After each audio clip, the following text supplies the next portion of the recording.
here we are. The post-credit, well, okay, there is no post-credit scene for MK11. There is only the credit scene, so I figured I would record this and then try to upload what's left. I might do a few chapters of, what's called Aftermath as well, so we might be getting, multiple things here from me. I guess we'll see. We can finally be back on track. Like I said, I want to get this finished before April. And for other story modes, I might start on Injustice 1. I mean, sorry, Injustice 2. Or I'm not sure. I might decide to do like Xenoverse or Sparking Zero and start it off from there, which should be interesting because I don't think I've gotten everything for that. But besides that, okay, my general opinion. What did I think about MK11 as a whole? Its story definitely felt more condensed and felt quicker and felt like it went by faster than it did for MK1. And I'm not just saying that because I spent over 30 episodes on MK1. It's simply saying this one just felt more condensed. Felt like we went from plot A all the way to plot D at the very end. Felt like not a lot of characters got a chance to shine, and it felt like any new characters were very much overshadowed and not really paid attention to. MK1 or MK11 just felt very quick, versus MK1, where there was a lot of character building. I felt like I got to know the characters better, and it felt like I can tell you stuff about the MK1 cast. I don't really care about the MK11 cast on their own, and the whole point is, yeah, we've had 2 other games to really get to know these characters. So in some regards, it does make sense that some characters are going to be glossed over, like Johnny Cage and Jax and stuff. But Jax has a new character development here, which I think should have been focused on more. The Combat Kids only had a game, and not even all the Combat Kids are here.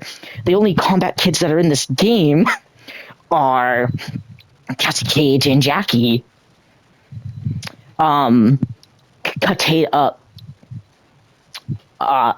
Kunjin and Takeda are not in the game, and they should have been. That's something else I want to talk about, is the roster for this game should have been something akin to MK Armageddon's, where all the characters returned. Every character should have been here.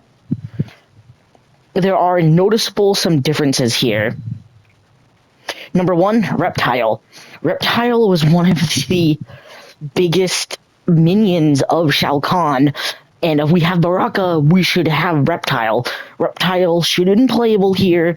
Everybody from X and MK9 should have been playable here at some state or not. They actually explain why Sindel isn't here, so that makes sense, but I'm going to something like Farah and Tor should be here. The other 2 Combat Kids should be here. There's no reason why they should have been left out, and the game doesn't go out of its way to even explain it. So you're kind of left like, why isn't that there? Reptile should have been dragged. If you're going to drag Baraka and not the other minions for Shao Kahn, and also not Goro and Kataro, what the fuck are you doing? Shang Tsung as well. Yeah, he came back in DLC, but even still, I doubt MK9 Shang Tsung could have actually been a threat to Kronika. For whatever reason, he's not here in the base game. He's DLC. I'll talk about that when I talk about it, but yeah, he should have been here. Would just like to point that out. Just saying. Nightwolf also should have been here. You have Cabal, which is the evil Cabal, but by the time of MK9, this Cabal is the one with the breathing apparatus. He was still good. And Stryker also should have been pulled if you're gonna pull the past heroes, Striker and everything else. I know they mentioned that they are here in the MK tournament, but there's no way that Cabal, in the short time of that tournament, because unlike in the OG Midway timeline, where MK1, 2, and 3 all take place between the span of years, and in some cases, maybe a month in the case of MK2 and MK3, there's no time for Cabal to be part of, like, there's time for Cabal and Striker not to be a team up, and not for Cabal, like, there's time for Cabal to leave the Black Dragon, but there's not in MK9, because the events of MK1, 2, and 3 all happen simultaneously in some cases hours away or days away from each other. That is not enough time for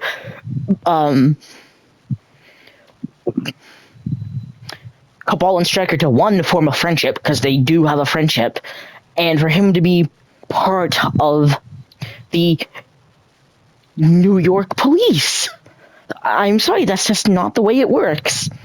Which means, since you grabbed Cabal, you also should have grabbed Striker. Also, not grabbing Goro or Kataro from the past, despite them being some of Shao Kahn's strongest fighters, baffles me. I don't even want to talk about Kronika, but like I've mentioned several times, cool voice like Jennifer Hill does an amazing voice for Kronika. The echo effect is really nice. She really much reminds me of Quintessa from Transformers The Last Night. Even similar colored designs, and yes, this is something that did take my eye even as a kid, that these two characters were very much alike. They might even have the same voice actor, which I think is... Yeah, I think they do have the same voice actor, which is funny to think about. I don't want to really talk about the whole Titan, Demigod, Elder God stuff. That's a video worth on its own. But just speaking about Kronika, she has a cool design. She has cool power. She has cool gameplay. She has cool fatalities. She's a cool character in gameplay and in concept. But she was executed very much poorly. And, like, she acts retarded. That's literally... I cannot use another nicer word. She's retarded. She straight up tells... I mean, for one, she time stops both Raiden and...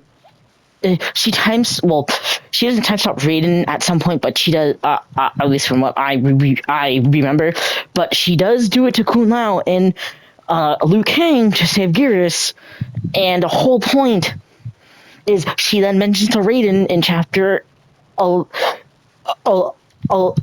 if you and Liu Kang team up against me, I will die, you will win. So she doesn't preemptively stop and kill Liu Kang. And I know the bright reason of this is she didn't want to kill the Revenant version of Liu Kang because she needed him. I think if you get rid of Liu Kang, then you get rid of the possible team up between him and Raiden. That means you win anyways, even without Revenant Liu Kang. Oh, and that's why she's stupid. She's a stupid idiot. Towers, part 2.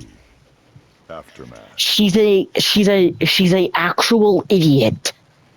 And I don't really have too much to say after this, and what I could honestly say would be like a 2-hour to like an hour video at most, and I've kind of already shared my thoughts in other videos. I do think me talking about how to fix the Titans with trying to somewhat stay in a similar lane as MK11 did is a video worth talking about.